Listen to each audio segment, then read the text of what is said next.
We are manual swapping this 2011 Audi A3 TDI. There is a 6-speed transmission from a TDI Jetta right over there, and the axles for it, as well as the shifter right there.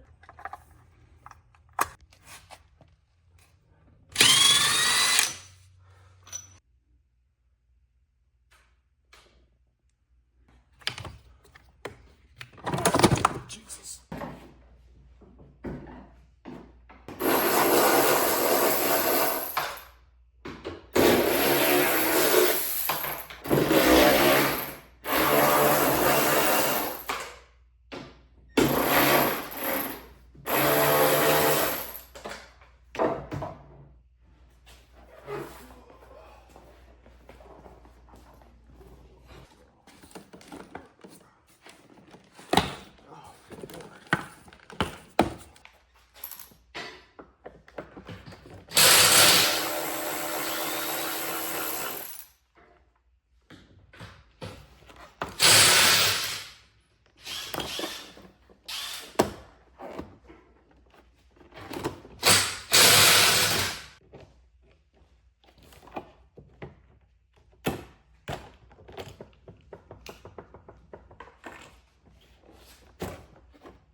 This gearbox is like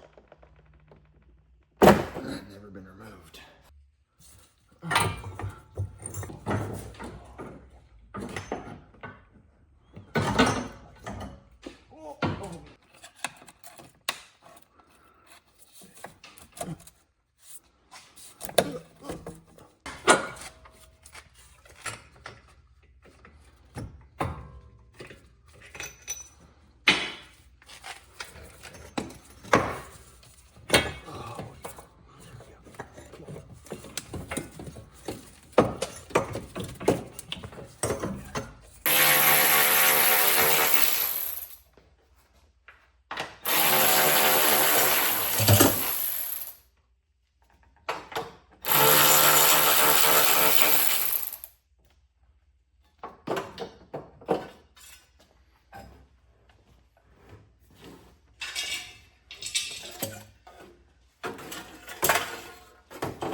Well, it's out. There's the bottom of the shifter. We're gonna take out this one. This is the DSG automatic shifter. Put in that manual one right over there. Looks like the only difference is it goes from 1 cable to 2.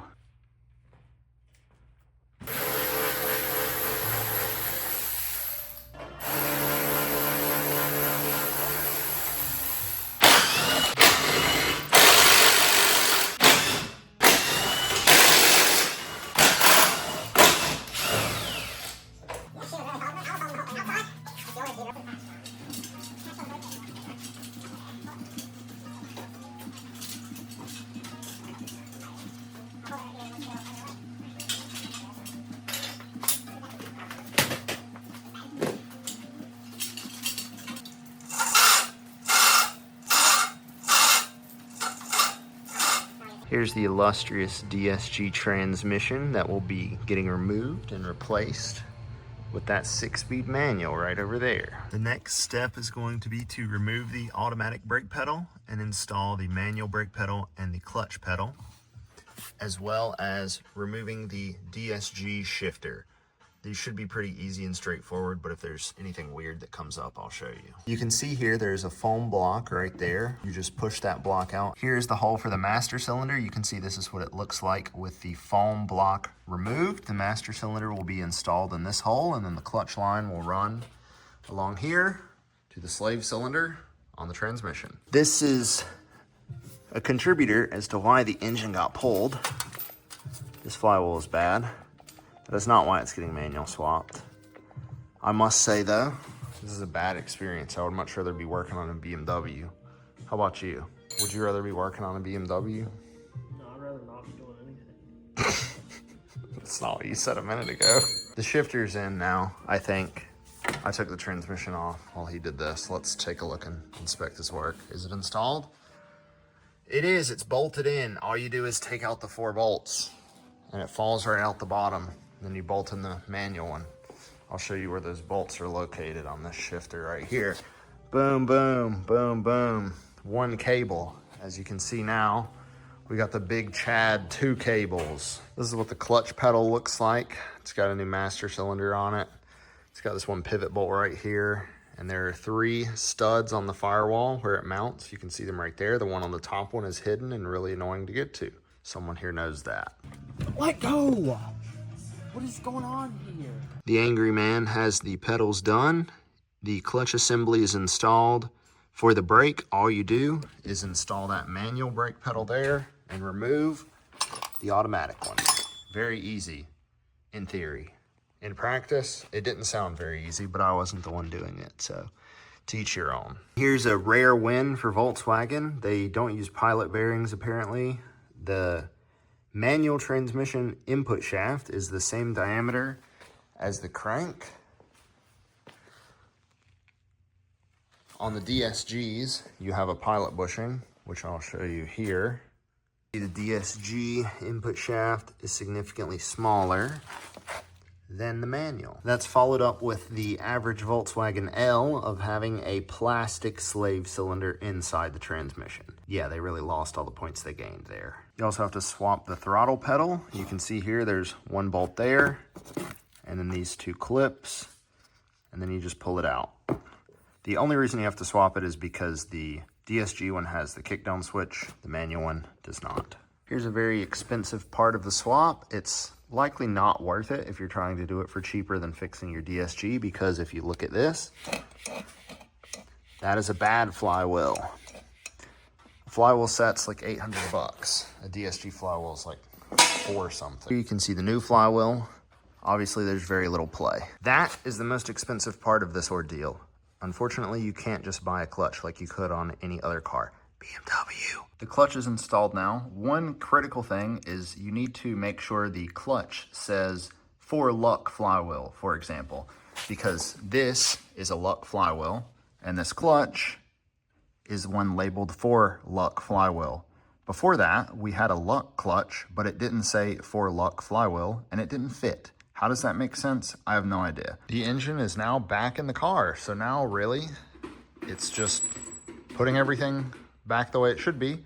The only other manual swap pertinent things are cutting this off so you can hook up the hose for the master cylinder, and then a little bit of wiring, which we'll get into later. Here's another critical difference for the manual swap. This is the DSG bracket that holds the wiring harness, and the plug right here, this plug is for the boost pressure sensor right there. If it breaks, your car will go into limp mode. Don't ask me how I know. Here's the manual plug harness. It does not have a slot for this, but it does have this little zip tie spot right here. So I'm assuming it goes in this zip tie spot right here. However, the hardest thing to do is to get this out of the rusty bracket. You can see how rusty that is. This is what you shouldn't do, is pry it on this part right here, because it'll break like that. Another noteworthy difference, your automatic plugs will be left over. You can just zip tie them here out of the way. The manual axles are installed. You can see here the part number is different than the DSG ones. And if you look, it has this larger flange here. Here are the DSG axles. You can see it's got the flat flange here, and you can see the part numbers are different. Well, the sticker's off this one, but you can see it on this one.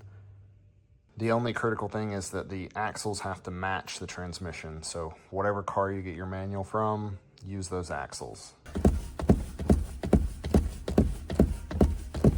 Holding. Bleeding the clutch is just an incredibly fun time. You have that goofy little knurled finger twist bleeder thing because that makes sense. That's a great idea. And you have it squirting straight up into the sky.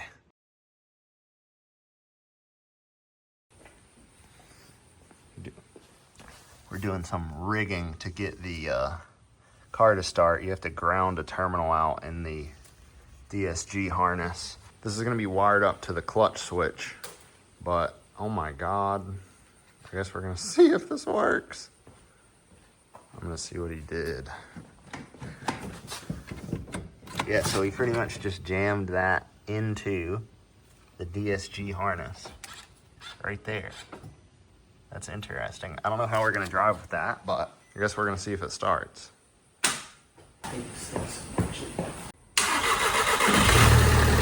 Well, it runs. That's good. Oh, you just take that out after you get it to start? So apparently that's just to get it to start. You ground that terminal right there. It might be different on yours, but that's what it is on this one. This is a 2011 A3.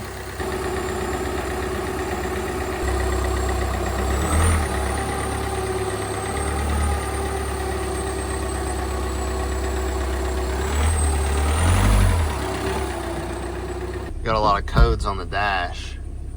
TPMS, don't know why that's on. Traction control, don't know why that's on. Brake, don't know why that's on. Airbag, I think that's on because he hooked the battery up with the crash sensors undone. Check engine light, that's on because the DSG transmission is unplugged, so it can't talk to the transmission control module.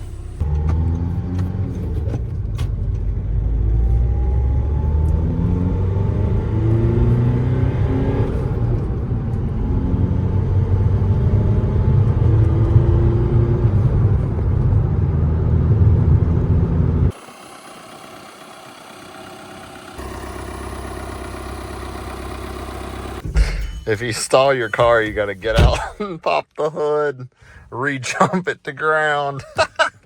You gotta put the jumper in. Yeah, nothing like firing up the starter. Jesus. This is just like the crappy old Ford truck. You gotta pop the hood to start it too.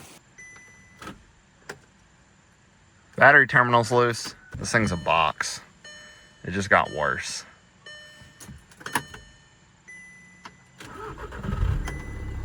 The throttle is really delayed. That's weird. This is the part where I come to you from the future and I tell you that it is important for you to get your ECU flashed with manual software.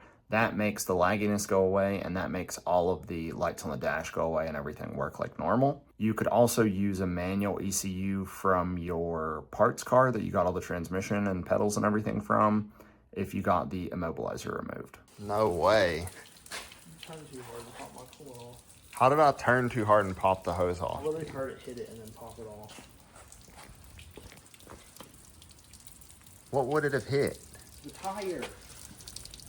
Because it's not strapped down. Because you don't have the underbody or the inner fender well. You're telling me that the tire knocked the coolant hose off? I don't think it was pushed on all the way. That's gonna be my guess. Is that it wasn't pushed on all the way, buddy. And the floor was just clean too. Now it's coated in coolant again. The wiring is the last thing on this. So one of the things you have to do is there's a wire on your DSG plug for the neutral safety switch. You gotta ground that so the car will start. And then there's another wire that you have to run to the clutch pedal and to the ECU so the cruise control will work. It's different for every car, so you just have to check the wiring diagram for your vehicle. You basically ground the one, you can either ground it on the DSG harness or you can wire it into your clutch safety switch, like the clutch pedal switch, and then that goes to the ECU. And then reverse lights is hard because you have to rip up the harness inside. No, you just have to find the right module, but I just didn't do that. Oh, yeah, not worth it. And then you put a Cummins plate on it, and then you realize that Volkswagens suck, and then you sell it. So that's how you manual swap your Audi A3.